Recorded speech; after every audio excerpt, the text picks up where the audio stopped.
ഇപ്പോൾ ഇന്ന് രാവിലെ നമ്മൾ കേൾക്കുന്ന ഫസ്റ്റ് ന്യൂസ്, അതായത് ഇന്നലെ നൈറ്റിൽ ഒരു 4-5 മണിക്കൂറുകൾക്ക് മുമ്പ് ഹൂത്തികളുടെ ഒരു മിസൈൽ ഡയറക്റ്റ് ഇസ്രായേലിൽ പതിക്കുകയുണ്ടായിട്ടുള്ളത്.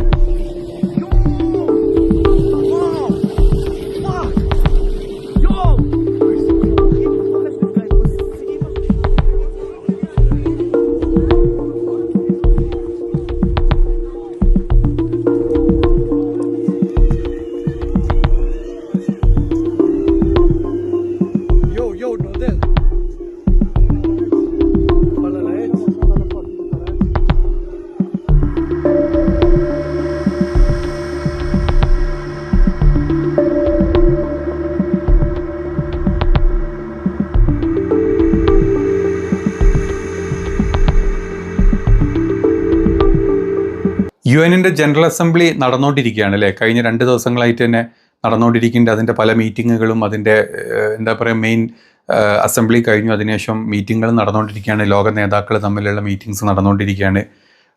ഈ ഒരു ജനറൽ അസംബ്ലിയിൽ ഒരുപാട് ലോക നേതാക്കൾ കംപ്ലീറ്റ്ലി ഇസ്രായേലിനെ വളരെ എന്താ പറയുക രൂക്ഷമായിട്ട് തന്നെ വിമർശിച്ചു. അതൊന്നും ഒരു വിഷയമേ അല്ല ഇസ്രായേലിന് എന്നറിയാം.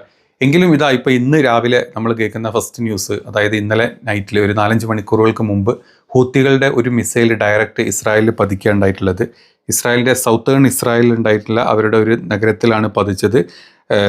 എയ്ലത്ത് എന്ന് പറഞ്ഞിട്ടുള്ള city of Eilat, Israeli city of എയ്ലറ്റിലാണ് ഇത് നടന്നിട്ടുള്ളത്. ഹൂത്തികൾ കൊടുത്തുവിട്ട ഒരു എന്താ പറയുക മിസൈൽ, ഡ്രോൺ മിസൈലാണ് അവിടെ പോയി വീണിട്ടുള്ളത്. അത് IDF ആണ് ഇപ്പം കൺഫേം ചെയ്തിട്ടുള്ളത്. അതായത് ഇസ്രായേലി ഡിഫൻസ് ഫോഴ്സാണ് അത് കൺഫേം ചെയ്തിട്ടുള്ളത്. 20ഓളം ആളുകൾക്ക് ഇഞ്ചുറി പറ്റിയിട്ടുണ്ട്. പിന്നെ അതിൽ 3-4 പേരുടെ നില വളരെ ഗുരുതരമായിട്ടാണ് പുറത്തോട്ട് വന്നിട്ടുള്ളത്. അത് IDF പുറത്തോട്ടിട്ടുള്ള റിപ്പോർട്ടാണ്. യഥാർത്ഥ റിപ്പോർട്ടുകൾ എത്രത്തോളമാണ്, എത്രത്തോളം ആളുകൾക്ക് അല്ലെങ്കിൽ എന്തെങ്കിലും ഡെത്തോ കാര്യങ്ങളോ ഉണ്ടോ എന്നുള്ളതൊക്കെ നമുക്ക് പറയാനേ പറ്റുള്ളൂ. ഇനി വരുന്ന ന്യൂസുകൾ നമുക്ക് അറിയാൻ പറ്റും. പക്ഷേ ഹൂത്തികൾ ഇതുവരെ ചെയ്തിട്ടുള്ള ഒരുപാട് പ്രാവശ്യം ഹൂത്തികൾ എല്ലാ ദിവസവും എന്ന് പറഞ്ഞ പോലെ എന്തെങ്കിലുമൊക്കെ ആയിട്ട് ചെയ്തുകൊണ്ടിരിക്കും. ഒന്നും കഴിഞ്ഞിട്ടില്ലെങ്കിൽ അവർ അറ്റ്ലീസ്റ്റ് ചെങ്കടലിലുള്ള ഏതെങ്കിലുമൊക്കെ ഒരു ഇസ്രായേലി കപ്പലുകളെ അവർ താഴ്ത്തിക്കൊണ്ടിരിക്കാറുണ്ട്. പക്ഷേ ഡയറക്റ്റ് അവരുടെ ഒരു ഡ്രോൺ മിസൈൽ ഡയറക്റ്റ് ആദ്യമായിട്ടാണെന്ന് എനിക്ക് തോന്നുന്നത് ഇസ്രായേലിൽ പോയി പതിക്കുന്നതും, പതിച്ചിട്ട് 20ഓളം ആളുകൾക്ക് പരിക്കും, ഒരു 4-5 ആളുകളുടെ നില വളരെ ഗുരുതരവുമായിട്ടുള്ള ഒരു അവസ്ഥയിലോട്ട് ആദ്യമായിട്ട് എത്തുന്നതെന്ന് തോന്നുന്നുണ്ട്. ഒരു സൈഡിൽ നമ്മൾ ഇന്നലെ കണ്ട പോലെ UN ജനറൽ അസംബ്ലി നടന്നുകൊണ്ടിരിക്കുന്നുണ്ട്. ഏത് നേതാക്കളും അവർക്കെതിരെ, ഇസ്രായേലിനെതിരെ രൂക്ഷമായിട്ട് സംസാരിച്ചിട്ടുണ്ടെങ്കിലും അവിടെ അമേരിക്കയും അതുപോലെ തന്നെ അമേരിക്കയുടെ കൂടെയുള്ള ചില ആളുകളും ഇസ്രായേലിന് വേണ്ടിയിട്ട് എപ്പോഴും സപ്പോർട്ട് ചെയ്യുന്നത് നമ്മൾ കാണാറുണ്ട് അല്ലേ?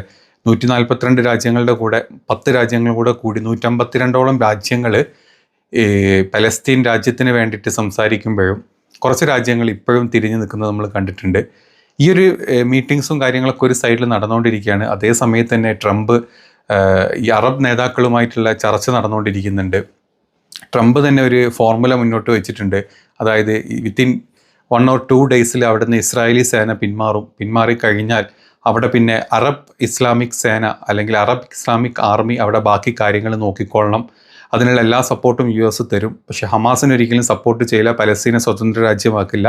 പക്ഷേ മറ്റുള്ള കാര്യങ്ങളിൽ സപ്പോർട്ട് തരാം എന്നൊക്കെ പറഞ്ഞു നിൽക്കുന്ന ഒരു സമയത്താണ് അതിന് എത്രത്തോളം ഹമാസ് സപ്പോർട്ട് ചെയ്തിട്ടുണ്ട്, അതല്ലെങ്കിൽ ഈ പറഞ്ഞ അറബ് നേതാക്കൾ എത്രത്തോളം അതിനെ സപ്പോർട്ട് ചെയ്തിട്ടുണ്ട് എന്നുള്ളതിന് ഒരു പൂർണ്ണ വിവരങ്ങളൊന്നും പുറത്തോട്ട് ഇതുവരെ വന്നിട്ടില്ല.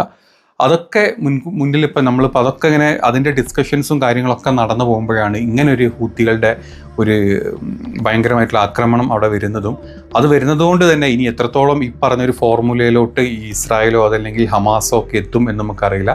കാരണം ഇസ്രായേലിനെ ഏൽക്കാവുന്ന അയൺ ഡോമിനെ ഭേദിച്ച് ഒരു രാജ്യമോ ഒരു രാജ്യസേനയോ ഒന്നുമല്ലാത്ത വെറും ഒരു വിമതരായിട്ട് നിൽക്കുന്ന ഹൂത്തികൾക്ക് അവിടെ അവരുടെ ഏറ്റവും ലോക്കലി അവരുണ്ടാക്കുന്ന ഒരു ഡ്രോൺ അവിടെ കൊണ്ട് പൊട്ടിക്കാൻ പറ്റിയിട്ടുണ്ടെങ്കിൽ ഒന്ന് വിചാരിച്ചിറങ്ങുകയാണ്. ഇപ്പോൾ അറബ് ലോകം മൊത്തം വിചാരിച്ചിറങ്ങുകയാണ്. ഇപ്പോൾ നമ്മളിപ്പോൾ കണ്ട പോലെ ഖത്തറിൽ ബോംബ് പൊട്ടി ഒന്നും ചെയ്യാൻ പറ്റിയില്ല ഖത്തറിന്. പക്ഷേ ഇറാനെ പോലെ അല്ലെങ്കിൽ ഇറാൻ്റെ കൂടെ തുർക്കി അല്ലെങ്കിൽ ഈജിപ്ത് ഈ രാജ്യങ്ങളൊക്കെ ഒരുമിച്ച് അങ്ങോട്ട് അവരുടെ കയ്യിലുള്ള അവരുടെ മിസൈൽസും കാര്യങ്ങളും ഇസ്രായേലിലോട്ട് ഇട്ട് തുടങ്ങിക്കഴിഞ്ഞാൽ 3 ഭാഗത്ത് നിന്ന് അടി വന്നു കഴിഞ്ഞാൽ ഇസ്രായേൽ എന്ന രാജ്യം തന്നെ ഇല്ലാണ്ടാവും എന്നുള്ളത് വളരെ നമുക്ക് ചിന്തിക്കാവുന്ന കാര്യമുള്ളൂ. കാരണം ഇത്രയും രാജ്യങ്ങൾ ഒരുമിച്ച് നിന്ന് കഴിഞ്ഞാൽ ഇസ്രായേലിനൊന്നും ചെയ്യാൻ പറ്റില്ല. അമേരിക്കയ്ക്ക് ഒരു ലിമിറ്റിൻ്റെ മേലോട്ട് സപ്പോർട്ട് ചെയ്യാനും പറ്റാത്തൊരവസ്ഥയിലോട്ട് ഈ ഒരു യുദ്ധം എത്തും, അല്ലെങ്കിൽ ഇനിയും വരും എന്ന് വിചാരിക്കുന്ന യുദ്ധം എത്തുന്ന അവസ്ഥയിലോട്ടാണ് ഇപ്പം പോകുന്നത്. ഇപ്പം ഈ ഒരു ഇപ്പോൾ ഈ ഒരു മിസൈൽ അവിടെ വീണതിൻ്റെ ഭാഗമായിട്ട് തന്നെ ഇനി തിരിച്ച് ഇസ്രായേൽ ഏത് രീതിയിലാണ് തിരിച്ച് യമനിലോട്ട് ആക്രമണം നടത്താൻ പോകുന്നത് നമുക്കറിയില്ല. ഈ യമൻ ഭരിക്കുന്നവരല്ല ഹൂത്തി, അതൊരു വിമത സേനയാണ്. അവർ കൈയടക്കി വെച്ചിരിക്കുന്ന ഒരു ഭാഗമാണ് യമൻ എന്ന് നമുക്ക് എല്ലാവർക്കും അറിയാം. അവിടുത്തെ ഭരണവും കാര്യങ്ങളൊക്കെ ഏതോ കാലം തന്നെ നഷ്ടപ്പെട്ടു പോയ ഒരു വല്ലാത്ത അവസ്ഥയിൽ പോയിക്കൊണ്ടിരിക്കുന്ന രാജ്യമാണ്. അതുകൊണ്ട് തന്നെ ഇസ്രായേൽ തിരിച്ചൊരു അടിയടിച്ച് കഴിഞ്ഞാൽ യമനെ മൊത്തത്തിൽ ഇല്ലാണ്ടാക്കാൻ പറ്റും എന്നറിയാം. പക്ഷേ യമനെ ഇസ്രായേൽ ആ രീതിയിൽ അടിച്ച്, അതല്ലെങ്കിൽ ഹൂത്തികൾക്കെതിരെ ഏതെങ്കിലും രീതിയിൽ ഹൈ എൻഡിൽ ഇസ്രായേൽ തിരിച്ചടിക്കാൻ നിന്ന് കഴിഞ്ഞാൽ ഹൂത്തി ഇറാൻ്റെ പ്രോക്സി ഗ്രൂപ്പാണെന്നും എല്ലാവർക്കും അറിയുന്ന കാര്യമാണ്. ഇറാൻ വീണ്ടും ഈ യുദ്ധത്തിലോട്ട് ഇറങ്ങുകയും ചെയ്യും. ഇറാൻ വീണ്ടും ഈ യുദ്ധത്തിലോട്ട് ഇറങ്ങിക്കഴിഞ്ഞാൽ നമുക്ക് ചിന്തിക്കാൻ പറ്റുന്നതിലപ്പുറം ഇറാൻ ഇറങ്ങിക്കഴിഞ്ഞാൽ ഉറപ്പാണ് അതിന് ഈജിപ്തും അല്ലെങ്കിൽ തുർക്കിയും എല്ലാം അവരുടെ സപ്പോർട്ടായിട്ട് പിന്നാലെ വരും എന്നുള്ള കാര്യം ഉറപ്പാണ്. അതുകൊണ്ട് ഇറാനെ ഇറക്കാണ്ടിരിക്കാനുള്ള കാര്യങ്ങളൊക്കെ തന്നെ ഇസ്രായേൽ ചെയ്യും. ഇറക്കിക്കഴിഞ്ഞാൽ ഇസ്രായേലിൻ്റെ അവസ്ഥ മോശമാണ് എന്നുള്ളത് നെതന്യാഹുവിന് നല്ലപോലെ അറിയാം, അത് ട്രംപിനും നല്ലപോലെ അറിയാം. അതുകൊണ്ട് മാക്സിമം ഇനി വരുന്ന ഇതിൻ്റെ നെക്സ്റ്റ് സ്റ്റെപ്പിലോട്ട് വരുന്ന ബുദ്ധിമുട്ടുകൾ ഒഴിവാക്കാനേ എപ്പോഴും നെതന്യാഹു നോക്കാൻ ചാൻസസ് ഉള്ളൂ. എല്ലാം മറന്ന് യുദ്ധക്കൊതിയനായിട്ടുള്ള തൻ്റെ വിചാരണ ഒരിക്കലും വരരുതെന്ന് മനസ്സിൽ ഉറപ്പിച്ചിട്ടുള്ള നെതന്യാഹു ഒരു യുദ്ധത്തിലോട്ട് മാറുകയാണ്. അല്ലെങ്കിൽ ഹൂത്തികളെ തീർക്കണം, ഇപ്പം ഹമാസിനെ തീർക്കണം എന്ന് പറഞ്ഞ് നെക്സ്റ്റ് ടാർഗറ്റ് ഹൂത്തികളും അല്ലെങ്കിൽ ഹിസ്ബുല്ലും ഒക്കെ നമുക്കറിയാം. അപ്പോൾ ഹൂത്തികളെ തീർക്കണം എന്നുള്ള രീതിയിൽ കംപ്ലീറ്റ് ഫോഴ്സുമായിട്ട് ഇറങ്ങുകയാണെങ്കിൽ ഉറപ്പാണ് ഇസ്രായേലിൻ്റെ സൈഡിൽ നിന്ന് ഇപ്പുറത്തുനിന്ന് ഇറാനും ആക്രമിച്ച് തുടങ്ങും. ഇറാൻ്റെ ഒരു ആക്രമണം അല്ലെങ്കിൽ ഒരു സപ്പോർട്ട് കിട്ടിക്കഴിഞ്ഞാൽ അതിൻ്റെ കൂട്ടത്തിൽ ഈജിപ്തും അതുപോലെ തന്നെ തുർക്കിയും ഒക്കെ ഇറങ്ങും. അവരുടെ കയ്യിലൊക്കെ ആയുധങ്ങളും മിസൈലുകളും ഏറ്റവും വെൽ ഡെവലപ്ഡ് ആയിട്ടുള്ള ഡ്രോൺ മിസൈൽസ് ഏറ്റവും കൂടുതൽ തുർക്കിയുടെ കയ്യിൽ നാം പറയുന്നത്.